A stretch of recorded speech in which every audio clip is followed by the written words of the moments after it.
गोदावरी पेरवडेकर ह्या सामाजिक कार्यकर्त्या व प्रसिद्ध लेखिका होत्या. 1945 ते 1953 या काळात डहाणू उंबरगाव भागात त्यांनी आदिवासींमध्ये जागृतीचे कार्य केले. 1945 ते 1953 या काळात त्यांनी आदिवासींमध्ये जागृतीचे कार्य केले.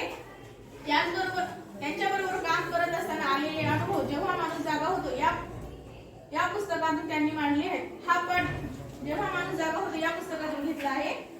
तसेच त्यांचे बंदिवासाचे 8 वर्ष हे पुस्तकही प्रकाशित आहे. लेखिकेचे बंदिवासाचे 8 वर्ष हे पुस्तक प्रकाशित आहे. जेव्हा माणूस जागा होतो या पुस्तकाचे तुझी कुशल धामणी येऊ दे. कुशल धामणी म्हणजे सांगाल कोणी? चांगल्या लोकांचे विचार आपल्या मनात ते चालले आपलं, पण फक्त आपल्याला आता काय म्हणायचं, डिफरंट प्लांट सेल आणि ॲनिमल सेल याच्यामधला डिफरंट आपल्याला बघायचा होता. त्याच्यामध्ये काय असते काय नाही ते आपण आता बघणार आहोत. समजलं? तू जे म्हणालास ते करेक्ट आहे तुझं, पण आता आपण डिफरंट बघायला त्याच्यामधला काय आहे.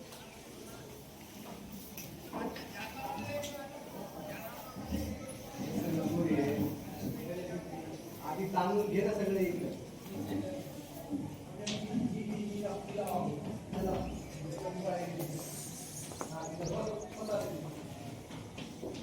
The main part of cell बघायला पहिला कोणता असते?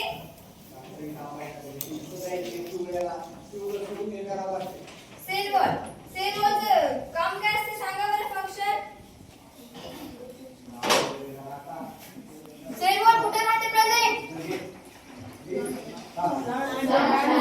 सेलमध्ये. पण त्याचं वर्किंग कुठे राहते ते plant? Kipling was an English journalist. Journalist म्हणजे माहिती का कुणाला काय आहे ते? जर्नलिस्ट म्हणजे पत्रकार किंवा वार्ताहर. लिहून घ्या शब्द माहित नाही ते. आता त्याच्या पुढे पहा ते काय विचार करणार आहे. त्यांना मग ते काय करणार आहे, ते मेल आणि फिमेल ही शेळी विकत घेणार आहेत ना. मग त्यात त्यांना पिल्ले होतील. ते जे पिल्ले आहेत मग त्यांना विकून ते काय करणार, पुन्हा पैसे प्राप्त करणार. म्हणजे ते स्वप्नामध्ये किती मग्न होता पहा आणि किती भयानक विचार करत होता. ते म्हणत आहे मी गोट घेतो, 2 मेल आणि फिमेल. मेल आणि फिमेलच्या नंतर त्याला काय केलं, त्या सत्तूच्या पिठाच्या नंतर त्याला 100 रुपये प्राप्त झाले होते. त्या 100 रुपयामधून त्यानं काय केलंय, गोट्स घेतल्या 2 मेल आणि फिमेल. आता त्याच्यानंतर त्याचा विचार पहा ते काय म्हणते ते. महिषी महिषीवी वडवाहा वडवा प्रसवतः प्रभूतः अश्वाः भविष्यन्ति. ते काय म्हणलं इथं दिले पहा. महिषी आणि वडवा दिले पहा. वडवाचा अर्थ कुणाला माहिती आहे का? इथं एकच आहे वर्गामध्ये फक्त. झालेला आहे ना पाठी तुम्हाला? तू सांग रे. अगदी बरोबर आहे. यासाठी टाळ्या वाजवा. कॉमन आन्सर द्यायचं नाही, हात वर करायचे. तसं काढल्या शब्द लिहा. आळा.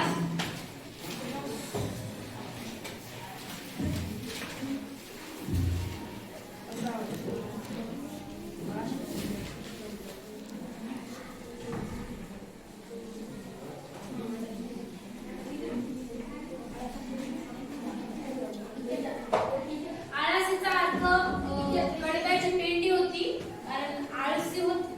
कडब्याची पेंडी. लक्ष द्या. हनुमंत चांदवडे. आता लेखकाचे आवडते विषय कोणते? शेती. शेती विषय करू. कॉमन आन्सर देऊ नका, एकदा सांगा. शेती निसर्गग्राम.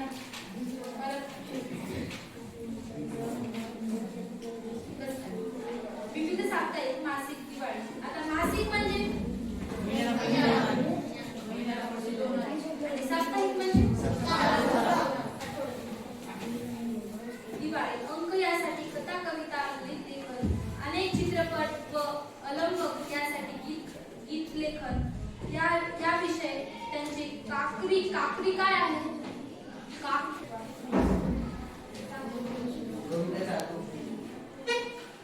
प्रसिद्ध आहे. या भेगभुईच्या सांगताना हा काव्यसंग्रह प्रकाशित असून या काव्यसंग्रहाला आजपर्यंत 17 पुरस्कार मिळाले आहेत.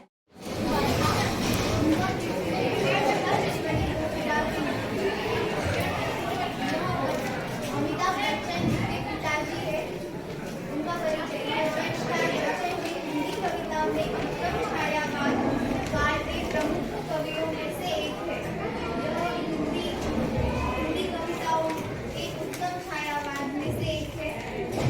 मधुशाला उनकी अत्यंत प्रसिद्ध रचना है जिसने लोकप्रियता के नए कीर्तिमान स्थापित किए हैं। प्रमुख कृतियां: मधुशाला, मधु कलश, निशा निमंत्रण, एकांत संगीत, आकुल अंतर। यह सारे कविता संग्रह थे।